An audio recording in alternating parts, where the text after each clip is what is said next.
What if loving your child the best way that you knew how still wasn't the love that they needed? And what if the hardest realization of your life was discovering that the change your family needs, it has to start with you? If you're a parent who's ever felt confused, exhausted, or heartbroken trying to help someone that they love, you're not alone. So many of us were taught to be strong, responsible, and hold it all together. But we were never taught how to truly understand each other emotionally. And sometimes that gap, it can hurt the people that we love the most. Welcome back to Turn the Lens Inward. I'm Lisa Taylor. And in this solo episode, I'm going to take you back to the pandemic, a time when I stepped away from my family for 3 months. And I thought it was being selfish, but it ended up being one of the most important turning points of my life. I'm going to share how I discovered the power of validation, unconditional love, and taking responsibility for my own growth, and how it completely changed the relationship between me and my daughter. And by the end of the episode, you may see that turning the lens inward, it isn't about blame or guilt. It's about healing. And it might be the very thing that changes your relationships for good. So let's get into the episode.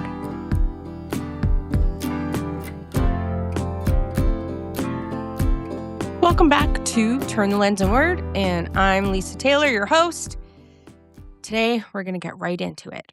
I want to tell you a story. I want to take you back to a time and give you some examples of how I turned the lens inward, how I was completely selfish at the time. I thought I was being selfish, and some of the tools that I picked up that really made an impact in the relationship between my daughter and myself, and then also trickled upwards to my parents. So, do you remember the pandemic? Who doesn't remember? So, I think it's January 2021, and I'm at home living in my parents' basement. I had come home a few years ago when I kicked my kid out when she was 18 years old. And, I'd helped her get another place and she was just down the road and I saw her every day. But I had a little bit of a sanctuary and it was my parents' basement. My mother has been diagnosed with lung cancer and it's stage 4. My daughter's a mess. She had been in college. Everything was stopped because of everything that was going on in the world and had gone online. And the majority of the teachers were not performing the duties very well. And she couldn't handle the online classes. So she's quit college. She's living off of money that she had received from an insurance payout from 2018, but she didn't get the payout till 2020 from a car accident. So she's fine money-wise, but there's lots of crises, lots of things going on, understandably so. It's a really crazy time in the world, and nobody really handled that very well. But I ended up handling it pretty well myself. I found out during that time that I am a complete introvert and had an opportunity to go and do something away from all of my responsibilities, and that was to pet sit. So it was up in Stouffville in Ontario, Canada, about, let's say a 40 to 45-minute drive from where I was currently living, where I'm currently living in my parents' basement. And I decided, yeah, this is a great opportunity. It was a beautiful 2-story condo on the main, on the ground, street level in Stouffville, which is a beautiful little quaint town, city. I don't know what it is. And one cat. This place was magazine beautiful, magazine chic. Um, there was an upstairs 2-bedroom, big, huge loft office area so I could work. Downstairs, gorgeous, all windows facing the street, art deco-y, very feminine. It was amazing. And I jumped at the opportunity. 3 whole months, just me and a cat, 40 minutes away from home. I had said to my parents, so at the time, so I know I'm sounding like this terrible daughter at the moment. Because of the situation with the pandemic, my mother didn't get to have that beautiful chemotherapy, and that is a whoa, oxymoron. Uh, I can't believe I just said that. Let's say standard, or I don't even know how to describe this, but chemotherapy comes with the opportunity of a loved one to come and be with you and sit with you and support you and be there to help encourage you through that terrible experience. Let's preface it at that. My mother didn't get that opportunity because of nope, if you weren't supposed to be in that hospital, don't come in that hospital. So my father didn't even get to go in the hospital with her. So there was nothing really for me to do. She had a type of treatment that was also including something. It was called immunotherapy, which I think is a newer, more treatment that is having really good results for a lot of people. And it didn't make the hair fall out. It didn't make you so nauseous and tired and fatigued and just it wasn't like what we think of when we think of chemotherapy. So she was doing okay. And I agreed that I would come home every Sunday for dinner and with the family, my daughter, me, my dad, my mom. So that's, what happened. I told them, I said, I really want to do this. I told my daughter, I really want to do this. Did I have a worry? Yeah, I had a serious worry because when you are in so many things and I'm a control freak, of course, um, not having that responsibility, not being there in case something were going to go wrong, being 40 minutes away, it was kind of scary, but it was also doable. So we all agreed, okay, Lisa's going to go do this. And Lisa did. And it was like heaven. It was so freeing to not be a phone call away. Because when I got those phone calls in the middle of the night, early in the morning, middle of the day, when I was needed, come over, I need you right now, I did it. My fault, absolutely. I set the precedent, but I was there. So there was a lot of codependency happening. It was sort of my identity and it was her identity, my daughter's identity. And we were feeding off of each other. And I think the distance was really, really good for us. It was good for me. Did it in the end be good for my daughter? No. But in the long term, yes, it did. So here I am. I'm in Stouffville. And I started something called a 75-day hard, 75-day hard, 75 hard, 75 days, this challenge, no alcohol, eating well, exercising twice a day, reading. It was such a great time of my life. Since you couldn't go anywhere or do anything anyway, I just took advantage of all of this seclusion. I walked every day outside, such a nice, safe town, watched the sunsets. It was winter, there was snow. It was the time of my life, which might be a sad statement, but it was true. At the same time, I'm also really at my wit's end about how to communicate with my daughter, how to deal with her. It wasn't working well. We were in fights constantly and not fun conversations. So I looked into what can a parent do? And I found an organization and it's called Sash Bear. And it was set up by the parents of a daughter who had taken her own life, um, who had BPD. And it was 4 other families going through dealing with borderline personality disorder, emotional dysregulation. So I signed up for this course. Of course, it was a time of Zoom, so Zoom was working. It was on Zoom one night during the week, and I got on. You had to commit to 12 weeks. I got accepted. I went on. I was really excited. Well, what I discovered was something that all of us should know. All of us should know about validation. Have you ever heard about validation? I had never heard of it before. Just like in 2016, when I started something called personal growth, I had never heard of personal growth and I delved into personal growth. Personal growth is my best friend.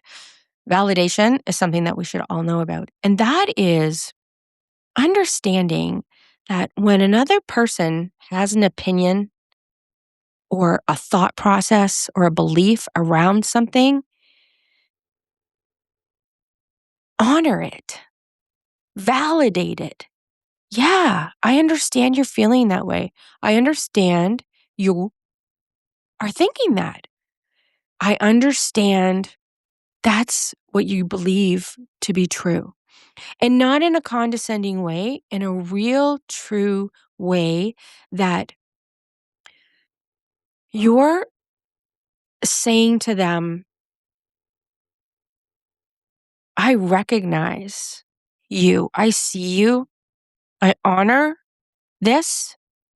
And even though it may not be the way that I look at things or I see things, it's still real for you. And so here's why this was mind blowing for me because some of the stuff that my daughter used to say and believe and think and utter out of her mouth, I used to think, I don't understand how she can think this or how she can perceive this or how she can, I just didn't understand. And I used to tell her she was wrong. So I think that's what they call gaslighting. All of these new terms that came about after the pandemic. Was I doing it on purpose or intentionally? No. Did I know I was doing it? No. But when I learned about validation, I recognized, oh, you have not been validating this girl. Even though she may say something that you know is not the truth, it's her reality, it's her belief, it's what she knows to be true. Just like what I know or think that I know to be true is true for me. Same for everybody. So it's really getting yourselves on even playing field, if that makes sense. And it's so loving. It's my favorite thing now to do is to validate somebody. I literally just had a conversation with somebody today who was made a decision that didn't make sense to me, but I validated why she made the decision because I understood her mindset. Our minds aren't always working 100%. Life is not always great. Sometimes we're anxious. Sometimes we're nervous. Sometimes we're scared. Sometimes we're overly happy. Sometimes it doesn't matter what the emotion or what's going on in our life, it can be affecting our thought process, our perceptions, what we believe. Sometimes some of the things that we believe are not ours. It might have been something that has been passed down to us generationally. I like to refer to these things as paradigms. We all have a different paradigm. There are many, many different paradigms. If you do some work on paradigms, it's very interesting. I'm not an expert. I'm actually not even an expert on validation. I'm just a person who practices it. So getting back to this course that I took, seeing, there was a lot of people, a lot of parents showing up as couples which also surprised me because here you are, I'm the single mom dealing with this, and I'm only looking at things from a single mother perspective. And there were moms and dads, and some of their situations are I wouldn't have wanted to trade with them. I'm like, "No, I'll just keep my little, issue going on with me and my daughter, thank you very much." So, know, again, that you, are not the only one going through whatever it is you're going through. And when you get out and you allow yourself the ability to be amongst others and share in a safe space what you're experiencing, and then have a mediator directing and teaching and walking us through how to deal with these situations and scenarios and examples. It was a beautiful thing. And I participated willingly and I learned a lot. I learned a lot. I told my daughter I was taking the course, and of course she said, "You don't know DBT. I took DBT, blah, blah, blah." Oh, sorry. DBT stands for dialectic behavior therapy. And that is the number one recommendation for a person to handle the borderline personality disorder. And it's also good for if you're a parent to also take DBT. And because there's organizations like Sash Bear out there that offer this for free, there are other organizations now. It's much better than it was back in, I've been dealing with this since 2017, much more available. And especially now with online, just Google it. Wherever you are, you're going to find something. And I really want to promote the Sash Bear organization because they've helped many, many, many families, and they have a walk every year, and the walk is coming up, and I'm gonna, ask my podcast manager to put this into the show notes so that you can go in and take a look for yourself. I think this year I might participate in the walk and help raise some money for this amazing organization, but of course, that's a sidebar. Okay, so here I am, and I'm far away, and I'm having reprieve and living my best life. Not feeling too guilty about it, quite honestly, because I think a person can only take so much. One of the things that came up during this time was conversations that my daughter and I had around loving her as her mother. And so when you're going deep, when you're turning the lens inward and you're looking at yourself, things come up that you don't want to necessarily look at because they might shed a bad light on you. And so here I am, you know, figuring out how am I going to communicate with my daughter so that I can help her. Because here I am still thinking, oh, I'm the one who needs to help her versus her just helping herself. Because she really wasn't helping herself. She was definitely delving into all of this, living her best life with lots and lots of money. Uh, this was all the time when we discovered Amazon Prime as well. So there were many packages coming to the door. And she had a boyfriend and friends and was out. And I don't know if this was just the Gen Zs, but they didn't really so much take the precautions that were mandated in very seriously, and they were partying and having a good time. And I don't know, I'm like sitting there thinking, "If all this stuff's going on over there, and she wants to blame me. How dare she? How dare she blame me?" But what I've learned over this whole process with my daughter is that when she says something to me and she says it over and over and over again, and I start to recognize, oh, I've heard this before, I started to listen. And that question about me unconditionally loving her came up more than once. She basically said that she just wanted me to be her mom and she just wanted me to love her. And I got to tell you, that confused the heck out of me. I had no idea what she was talking about. What are you talking about? I love you. I'm here all the time. I'm doing all the things.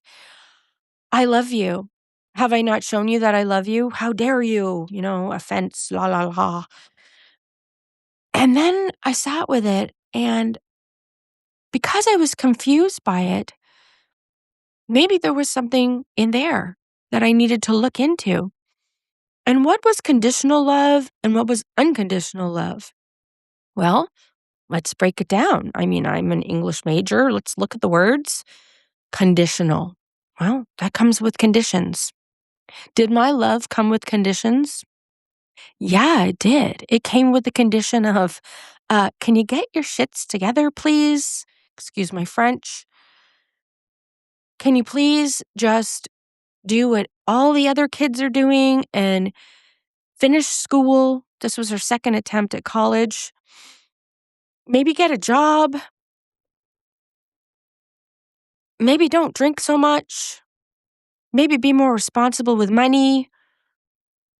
Take care of yourself. Not call me at 6 in the morning when you don't feel well because you drank too much last night. Hey, FYI, I did that when I was 21 with my mother.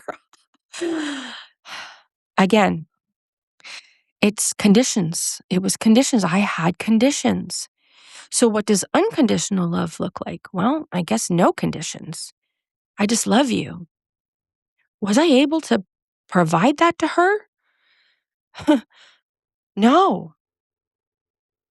And maybe that was because I had never been given that type of love. And I started to break it down. Emotional support is something that I haven't had a lot of in my life. Have I been supported? Yes, very supported, lots and lots of support. But again, it was conditional support. I moved out of my parents' house at 18 because I didn't want to adhere to their rules. And I had maybe I was 19. I had just finished my first year of university, failed 4 out of 5 courses. I guess a little bit of a backstory here. I did really, really well in high school. I was an A student. I think I graduated with 96% across the board. I was a good girl, very good girl. I would say I was an exemplary child. I wanted my parents to be proud of me. And all I ever wanted to do was go to university. And so I got into the 3 universities of choice: McMaster, Western University, and University of Guelph. I did not apply anywhere near my house, funny enough. We lived in the GTA at the time. And my father was exceptionally proud and excited that McMaster had offered me natural sciences. So what that meant was my first year was chemistry, biology, calculus, physics, and I took an elective of English. Needless to say, second day of university was pretty hard because I don't think I was meant for maths and sciences. And I was afraid to tell my parents that I was flunking, that I wasn't going to class, that I wasn't enjoying it. I was afraid to tell them. I woke my parents up the night before my last exam that I was going to go and sit through, knowingly fail, and told them. And so they appreciated that I told them, but I don't think they appreciated the whole time that I waited. But anyway, the whole point of this is I didn't wanna fail my parents, and I don't think anybody wants to fail their parents. And I felt that if I failed them, they wouldn't love me. And I think that's how my daughter felt. And it sickens me that that's how it is or how it was. It's not like that today. Oh my gosh. I'm feeling emotional about this, but it's true. I put conditions on my daughter in order to love her, and it's awful. And then there's other things that I learned about in the course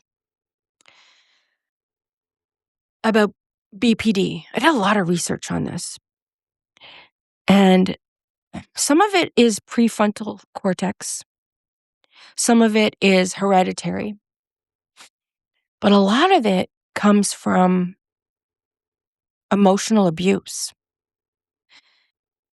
And I think that this falls under the realm of emotional abuse. And I think that a lot of us Gen Xers are guilty of this because this is the way that we were raised, because our parents came from a time of being children either during or after World War II. And life was not like it is today back then. And you had to be tough and you had to step it up. And you had responsibilities. I don't know how many healthy relationships there are that exist or existed between baby boomers and Gen Xers. Um, but nowadays, we have the ability to take all of this information and turn that lens inward and look at ourselves and recognize, did we have the same thing? Because I'm going to tell you something. My parents loved me. They loved me. And, unfortunately, my mother's not here any longer, but she loved me. And my father, he loves me. And I love my daughter. And I know you love your kid. Try to maybe, like we talked about in the last episode, give yourself some grace on this one. This whole turning the lens inward thing, it isn't an easy thing to do. It's it's for the strong-willed. It's for the ones who really want to change the way that the family dynamic is today. So this whole thing might start with your relationship with your kid is not going well, or your kid needs you, and how do I be there for them? But it's on the macro, a bigger subject that we're talking about. And we can get into this in further episodes. And I'm going to start having some people on who are also going through this and having these revelations, and let you know that there is beauty on the other side, just like there is, in my case, beauty on the other side. Because I started to break down the walls that I had built around my heart that started with conditional love when I was a kid, conditional love with relationships, perhaps my marriage. There was another man that I dated after my marriage that didn't go so well. And I just kind of bolted it all up and threw away the key. But who we need to love and who we need to open our heart for is ourselves first. Not an easy task again. And I think I'm going to do another episode on just that, just going into the heart and how we can do that. I had a bit of guilt for this emotional abuse. I had a lot of guilt, and I had to deal with that. But one of my best friends, and then another who is now a best friend, who were both sort of spiritual guides at the time. I'd met a lot of those types of women in 2018, said to me, "What if everything is perfectly imperfect? And everything is exactly the way it's supposed to be right here, right now, in this moment. And that you have to go through these hard times in order to get to the other side. Because we all need to learn the lessons. And if everything in life were so super easy, wouldn't we all just be excelling beautifully? Wouldn't life just be skipping and jumping and merriment?" And it's not. We're here, a soul and a human body on this earth at this time to grow, to learn, to expand. Human consciousness, individual. And all of these conversations were mind-blowing to me. And I started to really think about that. Okay, so if this is on purpose, then that means we got to just trudge through, keep going. One of the books, The Obstacle is the Way. I'll also have Carly put that in the show notes for you. The book, it's amazing, but sometimes the way you're supposed to go is following that obstacle, not avoiding it. So I trudged on. And then I started to cut some ties even more and more. And then I started to let my daughter sit in her own decisions. At that point, she was an adult. And she had made decisions that I necessarily didn't agree with. So I was able to just say, I'm washing my hands of these decisions. They're yours. They're not mine. And you're going to have to deal with the consequences. But at the same time, unconditionally loving her and supporting her through it. How beautiful. How beautiful. And you can do this too. At the end of the day, your life matters. Your kid's life matters. When you make these changes, they can trickle down and they can trickle up. So that's it for today's episode. Thank you for joining me. I love your comments. Please make sure, if you haven't already, to subscribe either on Spotify, Apple Podcast, Amazon Music, or the YouTube channel. I'm loving this journey with you. And until next time, thank you and have a wonderful day.